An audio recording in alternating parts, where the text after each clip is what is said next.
Bueno, hablar de Alfredo Wirtz es hablar de la genética en la Argentina, cuando los primeros resultados, antes que aparezca la genómica, antes que aparezcan los DEP, Alfredo Wirtz comenzaba a trabajar aquí donde estamos hoy, en Estancia San Carlos, para mostrar lo que vinimos a ver hoy, que pronto se verá subastado el próximo 12 de octubre.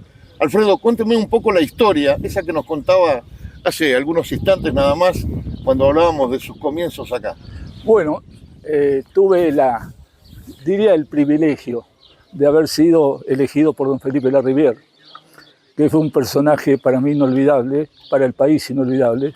Fue 2 veces director nacional de parques nacionales, amante de la naturaleza, del entorno, y saben la belleza que esta estancia, o sea, la supo elegir y la supo mejorar.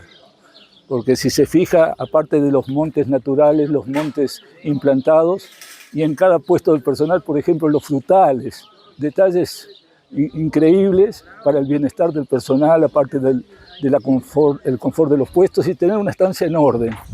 Y es así que tuvo la suerte que empezó un señor Laurencena, que lamentablemente falleció, y después tuvo José Tobar. José Tobar tuvo 42 años de los 50 que yo estuve en la estancia.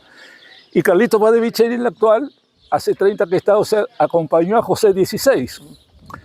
Y es un poco la filosofía de la empresa, porque el plantelero que yo tenía, Morales, que me tomaba los pesos de nacimiento y me ayudaba, está el hijo, Matías, y así todos son la familia Cárdenas. Es una estancia que el que viene acá sigue seguir perteneciendo, se queda, tiene un hechizo especial. Y yo empecé, y don Felipe me dijo, haga lo que usted cree que debe hacer para tenerse un muy buen Angus colorado. Y en aquel entonces no había mucho en el país. Estaba don Abdón Lizazo Viejo, el padre de Abdón y Martín, Tommy Niven, el Bonifacio, un mayordomo de Superbuller, que no me acuerdo el apellido, que Superbuller le regalaba cualquier ternero de pedigree que nacía colorado a su mayordomo, y un núcleo en Santa Fe que estaba en la estancia La Barrancosa de la familia Fach, y los sucles de la familia de don Felipe, y me trajo las primeras vacas de pedigree. Y con eso empezamos a trabajar. Pero yo ya venía digamos, un poco estudioso de esto, y el INTA había propuesto, el ingeniero Bustamante, el INTA Balcarce, hacer las pruebas de producción, que era previo a los programas, el ERA o el australiano, el que sea, que nos llevan los DEPs. Se llamaban pruebas de producción, que se limitaban peso de nacimiento, peso al destete, ajustar los pesos al destete a 205 días y después peso al año y circunferencia escrotal. Y bueno, y no había computadoras, así que si van a los archivos ahí debe haber como 2000 fichas que yo en las nochecitas llenaba a mano. Y bueno, cada vez que venían los destetes, pesaba la madre, pesaba el hijo. Y hoy los DEP nos dicen más tanto al destete.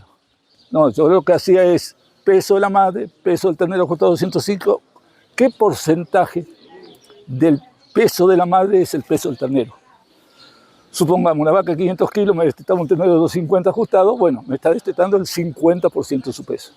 Y empecé por eliminar toda vaca que no me daba el 40% del peso de ella al destete, después el 42, después el 44, después el 45. Y eso durante más de 30 años hasta que nos inscribimos en el ERA. Y lo mismo con las evaluaciones reproductivas.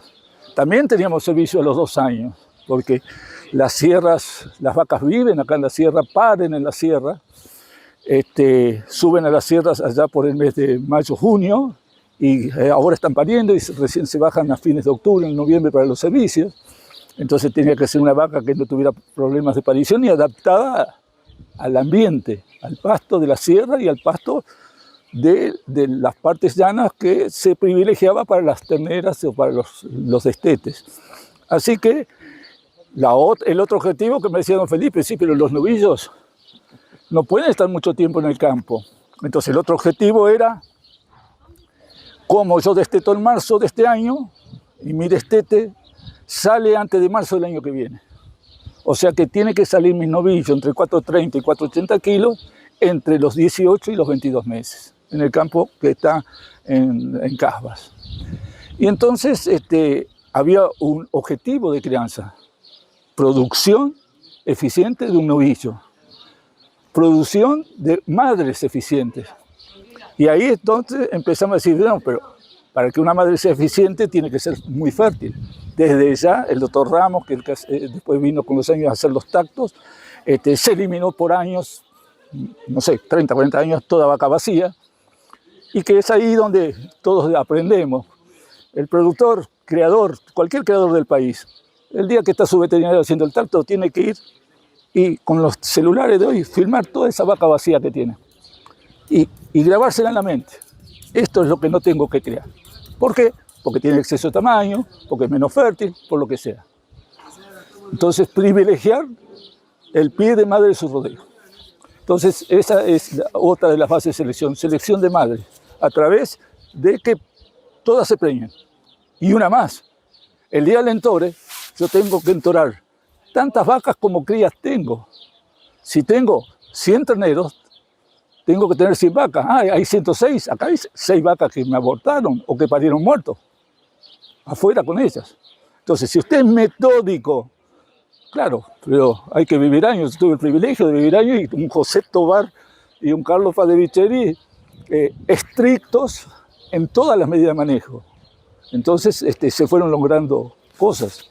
Y lo otro que fui logrando es como así, las vaquillonas había que recrearlas hasta los 2 años, se vio que entorándola a los 15 meses, usted tiene un 17% más de ganancia en términos de moneda constante y real. Es un 17% de renta extra. Entonces hay que bajar al servicio de 15 meses. ¿Cómo lo hacemos? Y bueno, hay que empezar a recrear mejor la vaquillona. Tobar, Carlito, la pastura para esta vaquillona, ¿cómo sin? Si no me ganan después del destete un mínimo de 600 gramos por día, yo no llego al 1 de noviembre a entorar las vaquillonas. Entonces trabajo de ellos, la nutrición de las vaquillonas. Bueno, pero ¿qué pasaba? Al principio inseminamos con toda facilidad de parto, pero después es una estancia que tiene agricultura, es compleja, muy compleja en la producción, y con sierras y demás, y bueno, las vaquillonas no se pueden inseminar todas, personal, en una época de castración, de marcada, etc. Entonces se decidió, bueno, vamos a entorar las vaquillonas de 15 meses. Y bueno, ¿dónde están los toritos para las vaquillonas de 15 meses? Entonces veníamos seleccionando líneas de 15 meses para no tener dificultad de parto. Ahora, nuestra vaquillona, ¿con qué peso tiene que llegar al 1 de noviembre? Ustedes las vieron lo que viene al remate. El lote cola está en 320. Las más adelantadas están en 400. Entonces, tienen que estar arriba de 340, y entonces para que se preñen la más posible en el mes de noviembre. Entonces, tenemos una preñez temprana en la vaquillona, pero no es soplar y hacer botella. Después venía el manejo preparto. Si le alimento con demasiada proteína, el ternero se agranda. Si le doy una suplementación, se me achica el canal del parto porque si la vaca está gorda. Y se miente. Sí, se miente. Yo tengo el 4% de diferencia en vaquillona de 15 meses. No, señores, tuvimos el 21, tuvimos al 18, llegamos al 14 y festejábamos. Y si llegamos al 11 o al 10 o 9, hacemos convenio, porque no todas las vaquillonas paren de día, el personal duerme de noche, algunos alguna dificultad hay. Entonces hay que ser realista. Ahora, lo que sí, que genéticamente nosotros vamos formando familias de facilidad de parto. Entonces, es la información de toda esa progenie, para ser seguro, porque un peso al nacer no me dice nada, porque puede ser circunstancialmente que un ternero nació de bajo peso. Y aparte, no nos engañemos, yo ya se lo dije hoy hace un rato, yo tengo vaca de 400 kilos, 4 por 7% de la naturaleza, 7% de la vaquita, 7 por 4, 28, y una vaca de 500 kilos, 7 por 5, 35. No me vengan con que todas las vacas de 500 kilos paren ternero de 28, sino esa información que me están mandando a la prueba, me están mandando una información sesgada. El breed plan rechaza información que no coincide con lo que el toro viene dando en la información de la facilidad de parto. O sea que no pueden mentir los creadores, por ejemplo, en esos temas de tomar datos. Entonces tenemos el problema de la facilidad de parto. Y el otro tema en el que trabajé, y para hacérselo corto, después verá cómo se arregla con la nota, es trabajar en la pubertad temprana de los toritos. Gracias a la gente de Nebraska y los investigadores del Clay Center, sabemos que el torito, cuando tiene 32 centímetros de circunferencia escrotal, tiene semen apto para fecundar una vaca porque tiene más de 500 millones de espermatozoides por centímetro cúbico. El asunto es a qué edad llega a los 32 centímetros. Entonces en San Carlos, a través de la selección, las últimas 2 generaciones que yo lo publiqué en la revista Taurus, el 87% de los toritos de San Carlos llegan a una pubertad a los 9.7 meses. O sea, 10 meses un ternero de San Carlos está apto para recolectarle semen. Y el 13% no, se me va a los 13, 14 meses. O sea, cuanto más temprano yo tenga 32 centímetros, en cualquier raza, en cualquier tamaño, porque yo puedo tener un ángulo de 500, de 400, no, cuando es una regla de investigación, 32 centímetros de circunferencia escrotal, independientemente de la raza, del tamaño y del peso. Entonces, logramos una pubertad temprana de torito, que si lo dejamos un poco el destete, me preña las hermanas. Así que bueno, ese es en síntesis. Y bueno, y para terminar, estaba mi salida. Y era un tema difícil, porque en el 2017, para el 14 de junio, festejamos con Carlito mis 50 años. Y claro, se crean unos afectos de padre e hijo, con Tobar de hermano y con Carlito de mi hijo quinto. Porque íbamos compartiendo ideales comunes, cosas comunes, hasta problemas familiares o lo que sea. Y entonces, ¿cómo le decimos? Porque a mí la familia de la Rivière, yo pienso que como era Felipe y como la familia de la Rivière, no me va a pedir que se me vaya yo. Entonces hablé con Enrique, hablé con Carlito, le digo, yo voy a dar el paso al costado y que empiece una nueva etapa. Y esa etapa, la que faltaba, porque todo ese esfuerzo que hizo la empresa no se traducía en rentabilidad. Rentabilidad va a ser el plus que se puede lograr por esa maravilla genética que ustedes vieron recién. Y para eso necesitaba la ayuda de Juan García, que le dio unas pinceladas al tipo, me mejoró las cabezas, color, eliminó algunos patones, etcétera, etcétera, etcétera, etcétera, que eso por ahí permitía porque los datos eran buenos, y han hecho una muy linda obra y están en condiciones ahora sí de emprender una etapa comercial de aquí en más. Y el que vio esto, lo que le puedo garantizar, que es un Angus de 50 años de trabajo. Va a pagar un peso más, 2 pesos menos, no importa. Se está llevando 50 años de trabajo. Eso es lo que tiene que pensar un comprador de esta genética. El trabajo que hay detrás y sobre todo el trabajo honesto del que recaba datos al nacimiento como el que procesa, como todos. Entonces yo creo que sanidad, nutrición, genética y una firma intachable en lo comercial y una familia espectacular en las relaciones humanas y con su personal. Así que ha sido un orgullo pertenecer y yo digo, el que trabajó en San Carlos nunca se va de San Carlos, vuelve. Muchas gracias. Quería hacerle una pregunta y sí. En realidad no es una pregunta, sino que muchas veces uno hace notas comerciales y escucha un montón de términos, presión de selección, uniformidad, consistencia genética, manejo. Y bueno, usted nos dio una clase recién de cómo vender un producto que uno cuando tiene la posibilidad de ir a un campo y ver un rodeo, el rodeo habla. Y creo que en San Carlos lo único que hicimos fue escuchar un rodeo y ver un rodeo que todo esto que usted nos contó, esta historia, es fácil de ver.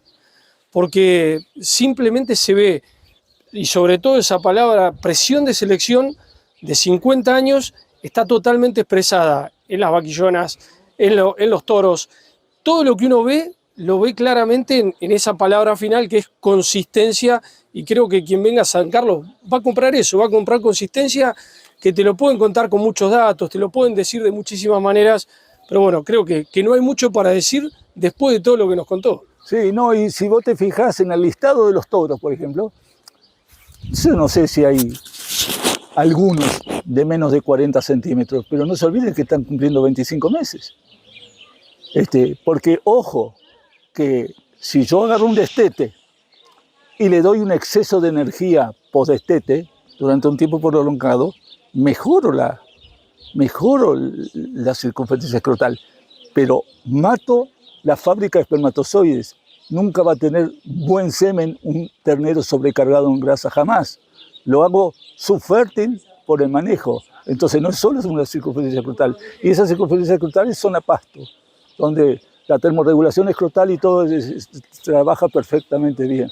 Entonces, no sé, son de filosofías. Yo estaba muy en lo técnico y lo básico que me hizo sentir don Felipe, el rodeo es mío, era mío y sigue siendo mío en el cariño que le poníamos con Carlito, en todos los datos, en todas las cosas, porque si usted no pone esa pasión, no sirve el trabajo. Porque más yo le decía a don Felipe, usted se equivoca. Yo mando mi factura y me la pagan de inmediato. Yo tengo que pagar por venir a gozar de este entorno. Le digo, si usted se hubiese avivado, me hubiese hecho pagar por venir a gozar tantos años, que quizás lo he gozado yo el entorno con Carlito y con Tobar, más que a lo mejor don Felipe, si bien he pasado muchos veranos, mucho tiempo. Yo creo que lo he gozado más. Y esto es una estancia que es maravillosa en lo estético y en cómo está. Es una estancia que si Dios baja, nos pone unidos.